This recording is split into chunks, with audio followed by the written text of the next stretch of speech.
La llamada de Cthulhu, por Howard Phillips Lovecraft. Capítulo 1. El horror en arcilla. Es imposible que tales potencias o seres hayan sobrevivido a una época infinitamente remota donde la conciencia se manifestaba, quizá, bajo cuerpos y formas que ya hace tiempo se retiraron ante la marea de la ascendiente humanidad. Formas de las que solo la poesía y la leyenda han conservado un fugaz recuerdo con el nombre de dioses, monstruos, seres míticos de toda clase y especie. Algernon Blackwell. No hay en el mundo fortuna mayor, creo, que la incapacidad de la mente humana para relacionar entre sí todo lo que hay en ella. Vivimos en una isla de plácida ignorancia, rodeados por los negros mares de lo infinito, y no es nuestro destino emprender largos viajes. Las ciencias, que siguen sus caminos propios, no han causado mucho daño hasta ahora. Pero algún día la unión de esos disociados conocimientos nos abrirá a la realidad, y a la endeble posición que en ella ocupamos, perspectivas tan terribles que enloqueceremos ante la revelación, o huiremos de esa funesta luz, refugiándonos en la seguridad y la paz de una nueva edad de las tinieblas. Algunos teósofos han sospechado la majestuosa grandeza del ciclo cósmico del que nuestro mundo y nuestra raza no son más que fugaces incidentes. Han señalado extrañas supervivencias en términos que nos helarían la sangre si no estuviesen disfrazados por un blando optimismo. Pero no son ellos los que me han dado la fugaz visión de esos dones prohibidos, que me estremecen cuando pienso en ellos, y me enloquecen cuando sueño con ellos. Esa visión, como toda temible visión de la verdad, surgió de una unión casual de elementos diversos. En este caso, el artículo de un viejo periódico y las notas de un profesor ya fallecido. Espero que ningún otro logre llevar a cabo esta unión. Yo, por cierto, si vivo, no añadiré voluntariamente un solo eslabón a tan espantosa cadena. Creo, por otra parte, que el profesor había decidido, también, no revelar lo que sabía, y que si no hubiese muerto repentinamente, hubiera destruido sus notas. Tuve por primera vez conocimiento de este asunto en el invierno de 1926-1927, a la muerte de mi tío abuelo, George Gamble Angel, profesor honorario de lenguas semíticas de la Universidad de Brown, Providence, Rhode Island. El profesor Angel era una autoridad vastamente conocida en materia de antiguas inscripciones y a él habían recurrido con frecuencia los conservadores de los más importantes museos. Muchos deben por lo tanto recordar su desaparición, acaecida a la edad de 92 años. Las oscuras razones de su muerte aumentaron aún más el interés local. El profesor había muerto mientras volvía del barco de Newport, y, según afirman los testigos, luego de recibir el empellón de un marinero negro. Este había surgido de uno de los curiosos y sombríos pasajes situados en la falda abrupta de la colina que une los muelles a la casa del muerto, en la calle Williams. Los médicos, incapaces de descubrir algún desorden orgánico, concluyeron, luego de un perplejo cambio de opiniones, que la muerte debía atribuirse a una oscura lesión del corazón, determinada por el rápido ascenso de una cuesta excesivamente empinada para un hombre de tantos años. En ese entonces no vi ningún motivo para disentir de ese diagnóstico, pero hoy tengo mis dudas. Y algo más que dudas. Como heredero y ejecutor de mi tío abuelo, viudo y sin hijos, era de esperar que yo examinara sus papeles con cierta atención. Trasladé con ese propósito todos sus archivos y cajas a mi casa de Boston. El material ordenado por mí será publicado en su mayor parte por la Sociedad Norteamericana de Arqueología. Pero había una caja que me pareció sumamente enigmática, y sentí siempre repugnancia a mostrársela a otros. Estaba cerrada, y no encontré la llave hasta que se me ocurrió examinar el llavero que el profesor llevaba siempre consigo. Logré abrirla entonces, pero me encontré con otro obstáculo mayor y aún más impenetrable. ¿Qué significado podían tener ese curioso bajorrelieve de arcilla, y esas notas, fragmentos y recortes de viejos periódicos? Se había convertido mi tío, en sus últimos años, en un devoto de las más superficiales imposturas. Resolví buscar al excéntrico escultor que había alterado la paz mental del anciano. El bajo relieve era un rectángulo tosco de 2 centímetros de espesor y de unos 30 o 40 centímetros cuadrados de superficie. Indudablemente de origen moderno. Los dibujos, sin embargo, no eran nada modernos, ni por su atmósfera ni por su sugestión. Pues aunque las rarezas del cubismo y el futurismo sean numerosas y extravagantes, no suelen reproducir esa críptica regularidad de la escritura prehistórica, y la mayor parte de los dibujos parecía ser ciertamente alguna especie de escritura. A pesar de mi familiaridad con los papeles y colecciones de mi tío, no logré identificarla, ni sospechar siquiera alguna remota relación. Y sobre esos supuestos jeroglíficos había una figura de carácter evidentemente representativo, aunque la ejecución impresionista impedía comprender su naturaleza. Parecía una especie de monstruo, o el símbolo de un monstruo, o una forma que solo una fantasía enfermiza hubiese podido concebir. Si digo que mi imaginación, algo extravagante, se representó a la vez un pulpo, un dragón y la caricatura de un ser humano, no traicionaré el espíritu del dibujo. Sobre un cuerpo escamoso y grotesco, provisto de alas rudimentarias, se alzaba una cabeza pulposa y coronada de tentáculos. Pero era el contorno general lo que la hacía más particularmente horrible. Detrás de la figura se embozaba una arquitectura ciclópea. Las notas que acompañaban a este curioso objeto, además de unos recortes de periódicos, habían sido escritas por el profesor mismo y no tenían pretensiones literarias. El documento en apariencia más importante estaba encabezado por las palabras "El culto de Cthulhu", escritas cuidadosamente en caracteres de imprenta para evitar todo error en la lectura de un nombre tan desconocido. El manuscrito se dividía en dos secciones. La primera tenía el siguiente título: 1925, Sueño y obra onírica de H. A. Wilcox, calle Thomas 7, Providence, R.I., y la segunda, Informe del inspector John R. Legrasse, calle Bienville 121, Nueva Orleans, a la Sociedad Norteamericana de Arqueología, 1928. Notas del mismo y del profesor Webb. Las otras notas manuscritas eran todas muy breves, relatos de sueños curiosos de diferentes personas, o citas de libros y revistas teosóficos, principalmente la Atlántida y la Lemuria perdida de W. Scott Elliot, y el resto comentarios acerca de la supervivencia de las sociedades y cultos secretos, con referencia a pasajes de tratados mitológicos y antropológicos como La rama dorada de Frazer, y el culto de las brujas en Europa occidental de la señorita Murray. Los recortes de periódicos aludían principalmente a casos de alienación mental y a crisis de demencia colectiva en la primavera de 1925. La primera parte del manuscrito principal relataba una historia muy curiosa. Parece que el 1 grado de marzo de 1925 un joven delgado, moreno, de aspecto neurótico y presa de gran excitación, había visitado al profesor Ángel con el singular bajo relieve de arcilla, entonces todavía fresco y húmedo. En su tarjeta se leía el nombre de Henry Anthony Wilcox, y mi tío había reconocido en él al hijo menor de una excelente familia, con la que estaba ligeramente relacionado. Wilcox, que desde hacía un tiempo estudiaba dibujo en la Escuela de Bellas Artes de Rhode Island, y que vivía en el Hotel Fleur de Lis muy cerca de esta institución, era un joven precoz de genio indudable, pero muy excéntrico. Desde su infancia había llamado la atención por las historias y sueños extraños que se complacía en relatar. Se denominaba a sí mismo físicamente hipersensitivo.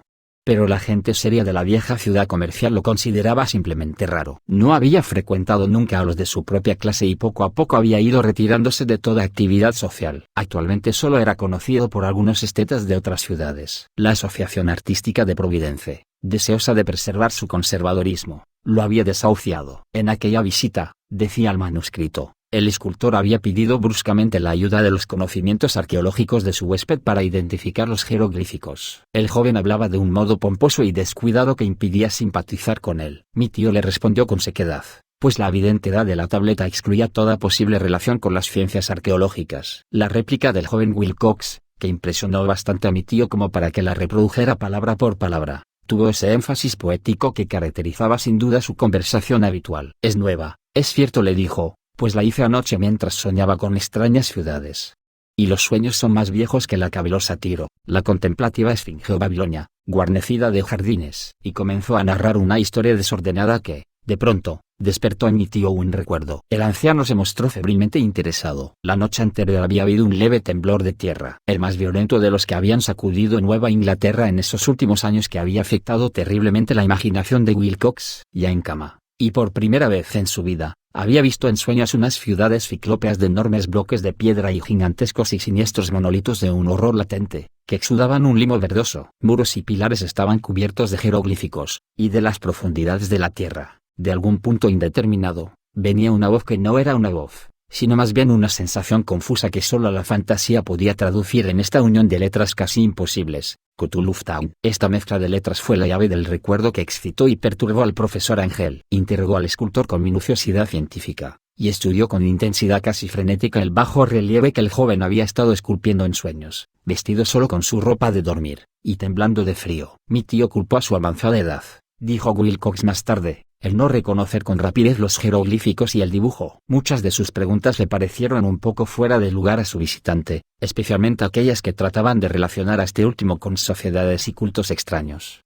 Y Wilcox no pudo entender por qué mi tío le prometió repetidamente guardar silencio si admitía ser miembro de una de las tan innumerables sectas paganas o místicas. Cuando el profesor quedó al fin convencido de que Wilcox ignoraba de verdad toda doctrina o cultos secretos, le suplicó que no dejara de informarle acerca de sus sueños. Este pedido dio sus frutos, pues a partir de esa primera entrevista el manuscrito menciona las visitas diarias del joven y la descripción de sorprendentes visiones nocturnas cuyo tema principal era siempre unas construcciones ciclópeas de piedra, húmedas y oscuras, y una voz o inteligencia subterránea que gritaba una y otra vez, en enigmáticos y sensibles impactos, algo indescriptible. Los dos sonidos que se repetían con más frecuencia eran los representados por las palabras Cthulhu y R'lyeh. El 23 de marzo, continuaba el manuscrito, Wilcox faltó a la cita. Una investigación realizada en el hotel reveló que había sido atacado por una fiebre de origen desconocido y que lo habían llevado a la casa de sus padres, en la calle Waterman. Se había puesto a gritar en medio de la noche, despertando a varios artistas que vivían en el mismo hotel, y desde entonces había pasado alternativamente de la inconsciencia al delirio. Mi tío telefoneó enseguida a la familia, y desde ese momento siguió de cerca el caso, yendo a menudo a la oficina del Dr. Tobey, en Thayer Street, médico de cabecera del joven. La mente febril de Wilcox alimentaba, aparentemente, extrañas imágenes. El doctor se estremeció al recordarlas. No solo incluían una repetición de los sueños anteriores, sino también una criatura gigantesca de varios kilómetros de altura que caminaba o se movía pesadamente. Wilcox nunca lo describía en todos sus detalles, pero las pocas e incoherentes palabras que recordaba el Dr. Tobey convencieron al profesor de que aquel era el monstruo que el joven había intentado representar. Cuando Wilcox se refería a su obra, añadió el doctor, caía enseguida, invariablemente, en una especie de letargo. Cosa rara, su temperatura no estaba nunca por encima de lo normal. Sin embargo, su estado se parecía más al de una fiebre violenta que al de un desorden del cerebro. El 2 de abril a las 3 de la tarde, la enfermedad cesó de pronto. Wilcox se sentó en la cama, asombrado de encontrarse en la casa de sus padres, e ignorando totalmente lo que había ocurrido en sus sueños en la realidad desde el 22 de marzo. Como el médico declarara que estaba curado, a los 3 días volvió a su hotel. Pero ya no le fue de ninguna utilidad al profesor Ángel. Junto con su enfermedad se habían desvanecido todos aquellos sueños, y luego de oír durante una semana los relatos inútiles e irrelevantes de unas muy comunes visiones, mi tío dejó de anotar los pensamientos nocturnos del artista. Aquí terminaba la primera parte del manuscrito, pero las abundantes notas invitaban de veras a la reflexión. Solo el escepticismo inveterado que informaba entonces mi filosofía puede explicar mi persistente desconfianza. Las notas describían lo que habían soñado diversas personas en el mismo periodo en que el joven Wilcox había tenido sus extrañas revelaciones. Mi tío, parecía, había organizado rápidamente una vasta encuesta entre casi todos aquellos a quienes podía interrogar sin parecer impertinente,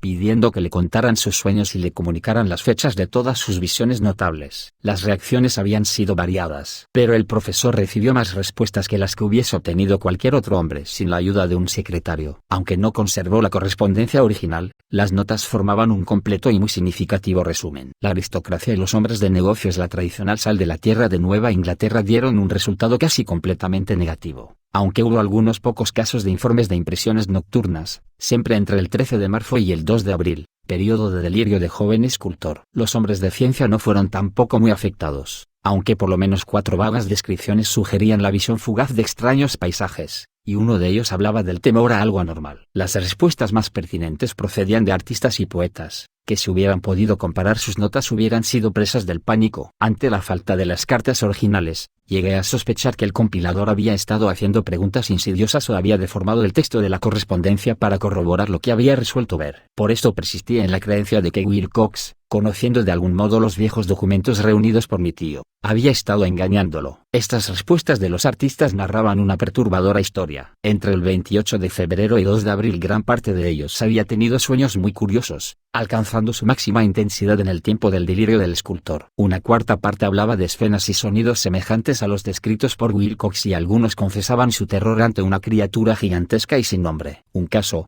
que las notas describían con énfasis, era particularmente triste. El sujeto, un arquitecto muy conocido, algo inclinado al ocultismo y la teosofía, se volvió completamente loco la noche que llevaron al joven Wilcox a la casa de sus padres, y murió meses después gritando que lo salvaran de algún escapado habitante del infierno. Si mi tío hubiese conservado los nombres de estos casos, en vez de reducirlos a números, yo hubiera podido hacer alguna investigación personal. Pero, como estaban las cosas, solo pude encontrar a unos pocos. Todos, sin embargo, confirmaron las notas. Me pregunté a menudo si aquellos a quienes había interrogado el profesor Ángel se habían sentido tan intrigados como este grupo. Nunca les di explicaciones, y es mejor así. Los recortes de prensa, como ya he dicho, trataban de casos de pánico, manía y excentricidad, siempre en el mismo período. El profesor Ángel debió de haber empleado una agenda de recortes, pues el número de estos extractos era prodigioso, y además procedían de todos los rincones del mundo. Uno describía un suicidio nocturno en Londres. Un hombre había saltado por una ventana luego de lanzar un grito horrible. En una confusa carta al editor de un periódico sudamericano, un fanático anunciaba, apoyándose en sus visiones, un futuro siniestro. Un despacho de California relataba que una colonia teosófica había comenzado a usar vestiduras blancas ante la proximidad de un glorioso acontecimiento,